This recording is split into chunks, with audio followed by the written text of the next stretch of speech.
Bonjour à tous, bienvenue dans l'atelier. Aujourd'hui, je vous retrouve pour cette petite vidéo. On va parler ensemble de la station de coupe que j'ai devant moi.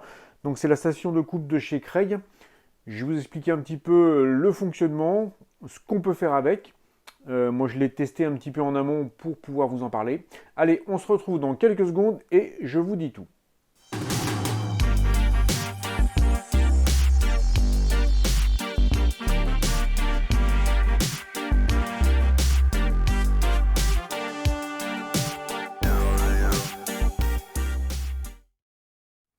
Alors quand on parle de coupe dans du bois, notamment les coupes transversales dans des planches, je ne parle pas des coupes longitudinales quand on veut débiter et déligner des planches. Pour des coupes transversales dans du bois, on parle souvent d'utilisation de scies radiales, de scies à onglets, un peu comme celle-ci, qui permettent, par le fait que l'on puisse notamment descendre la lame et coulisser la lame, faire des coupes de l'ordre de 300 mm en largeur dans des planches. Ces scies permettent également de faire des coupes moyennant le déplacement du guide ici, de faire des coupes de 0 à 45 degrés pour faire des assemblages ou faire des coupes d'angle selon le besoin que l'on a. Alors, quand je fais des réalisations, par exemple quand je fais ce type de table, les tables en motif chevron, j'ai souvent beaucoup de questions qui viennent, qui me disent comment je peux, moi, faire mes coupes à 45 degrés parce que je ne suis pas équipé comme vous d'une scie à onglet. Et c'est pas facile de faire des coupes répétitives avec toujours le même angle. Et puis pour faire une table comme ce modèle-là, il faut quand même beaucoup de planches, ça fait beaucoup de coupes. Alors, effectivement, tout le monde n'a pas la place, tout le monde n'a pas l'atelier, tout le monde n'est pas équipé d'une scie à radial ou d'une scie à onglet, mais bien souvent, le bricoleur a dans sa trousse à outils ou dans son garage souvent un outil qui est utilisé par beaucoup de monde, qui est la scie circulaire. C'est quelque chose qui fait partie de l'outillage de base. Quand on veut bricoler le bois, ça va nous permettre de couper des planches, de déligner des planches.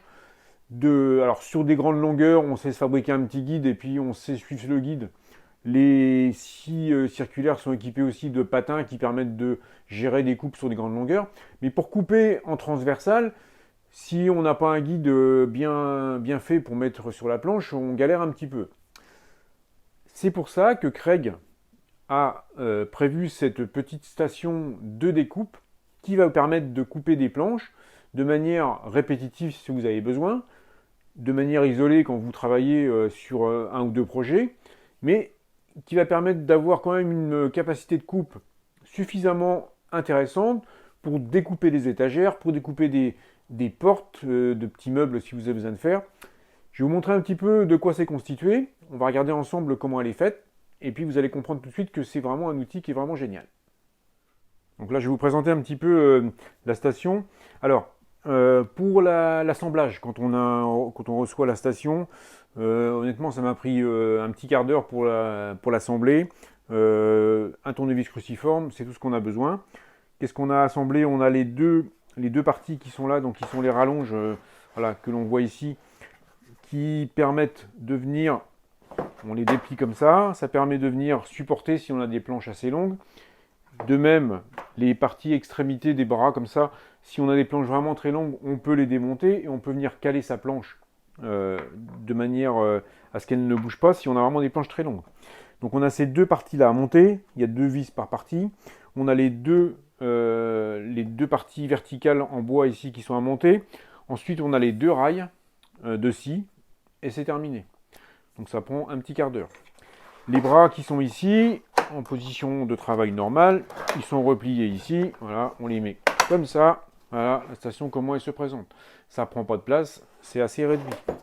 Dessus, on a également des pinces donc, qui ont une pression quand même assez forte, qui coulissent dans des rails, qui vont permettre d'immobiliser les pièces que l'on va couper. Les deux rails qui sont ici, celui-ci est un rail fixe, qui est donc celui-là on le monte en premier. Et le deuxième ici, on voit ici, on a des vis de réglage. On va venir le mettre de manière à ce qu'il soit, il y a des trous qui sont pré-percés sur la face ici. Et on va venir régler par rapport à son sabot de scie circulaire. Voilà, comme on peut voir ici. Je vais vous montrer plutôt de ce sens-là. On va venir le régler par rapport au sabot de sa scie circulaire de manière à venir le le régler parfaitement pour qu'on coulisse de manière bien rectiligne. Donc, on met à peu près le support de rail dans les trous qui correspondent et après, on vient jouer sur les deux vis de réglage pour venir caler les rails à la largeur de son sabot. La première chose que l'on fait avant d'utiliser la station, c'est qu'on va venir faire notre trait de coupe qui est ici. Donc forcément, il n'est pas fait à l'origine puisque d'une scie circulaire à l'autre, ça va forcément varier. La seule chose qu'il faut faire, c'est de régler sa profondeur de coupe à 50 mm. Ça va nous permettre de faire une empreinte de scie ici, une empreinte de scie de ce côté-là, et également une empreinte de scie dans la base, qui va nous servir lorsqu'on va venir faire nos coupes, à aligner notre trait de coupe sur le trait de scie qui est ici, puisque comme nos rails sont réglés à notre scie circulaire, on aura toujours la lame qui passera toujours au même endroit.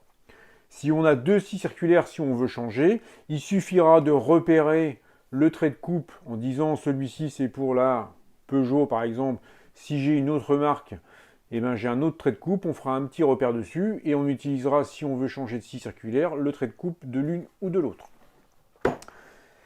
C'est vraiment très simple. Honnêtement, il n'y a rien de compliqué sur ce matériel. La notice, elle est très bien faite. Tout est expliqué dedans en français, donc c'est nickel. On a un dernier accessoire qui est ici, qui est la petite réglette, qui va permettre de venir faire les coupes à 45 degrés, enfin de 0 à 45 degrés, puisqu'on a tous les angles qui sont matérialisés ici sur la semelle, qui permettent de régler la petite règle pour positionner sa planche, pour faire des coupes à 45 degrés. Donc je l'ai déjà essayé, vous voyez, j'ai fait une coupe à 45 degrés ici, c'est vraiment une coupe parfaite. Je vais vous faire deux petites démonstrations au plus près de la table, de manière à voir un peu comment on utilise la scie. Je l'ai utilisé juste avant pour essayer. Je vous montre ça un peu plus en détail.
Donc, vous avez pu voir les deux essais de coupe que je viens de faire. Donc, une coupe droite dans cette planche qui fait une vingtaine de centimètres. Alors, il faut savoir qu'en coupe droite à 90 degrés, on peut aller jusqu'à 305 mm. C'est largement la même capacité qu'une scie radiale. La plupart des scies radiales tournent autour des 300 mm. J'ai regardé à peu près ce que l'on peut couper à 45 degrés. On peut aller jusqu'à environ 200 mm. Donc cette planche-là, on pourrait la couper à 45 degrés. Généralement, les coupes à 45 degrés, ça va être plutôt sur des petites sections, comme des tasseaux, pour faire des assemblages. C'est rare que l'on ait des planches de 300 mm à couper à 45 degrés. Une scie à onglet comme ça ne va pas non plus couper 300 mm à 45 degrés. Plus on donne d'angle et plus on diminue la largeur de coupe. Vous avez vu que moi, je l'ai immobilisé sur ma table, sur mon établi avec des serre-joints. Faut savoir qu'il y a une autre solution, puisque c'est ici, vous avez sous les guides, vous avez deux trous qui permettent éventuellement de le visser sur une plaque support. Si vous voulez le visser sur votre établi, il y a deux trous prévus juste en dessous des deux rails ici. Donc vous avez vu que j'ai mis la petite réglette ici réglée à 45 degrés. Alors ici, on a tous les angles qui vont de 5 jusqu'à 45 degrés.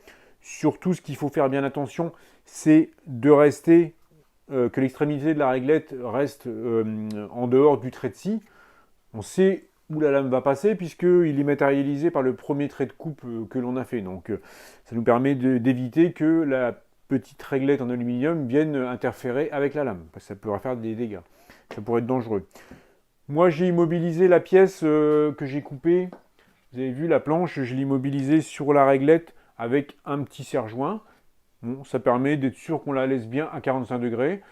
C'est une astuce que je peux vous donner aussi. On peut aussi venir mettre d'autre côté ici, on peut venir mettre une des deux pinces et puis venir pincer sa planche et la maintenir pendant que l'on coupe. Vous avez vu, c'est très simple d'utilisation. Ça rend bien des services avec une scie circulaire toute simple que beaucoup d'entre nous et d'entre vous avez chez vous. On peut venir faire des coupes vraiment intéressantes, vraiment pratiques. C'est aussi pratique, par exemple, si on veut faire des coupes sur un chantier qu'on n'a pas envie forcément d'emporter sa scie radiale ou sa scie à onglet. Et bien, ce dispositif-là, on le met facilement dans le coffre de la voiture et on l'emmène sur un chantier. Et on peut faire des coupes propres et surtout bien d'équerre ou bien à un angle bien particulier sans avoir à se prendre la tête. Voilà à peu près ce que je pouvais vous dire sur cette station de coupe de chez Craig. J'espère que j'aurai répondu à toutes vos questions. Si vous avez d'autres questions, d'autres précisions que vous avez besoin, n'hésitez pas à me les mettre en commentaire, je vous répondrai. J'ai d'autres outils Craig à vous faire découvrir, je ferai d'autres vidéos sur le sujet. Alors on se retrouve bientôt pour d'autres sujets. Je vous dis à bientôt. Allez, salut, à plus!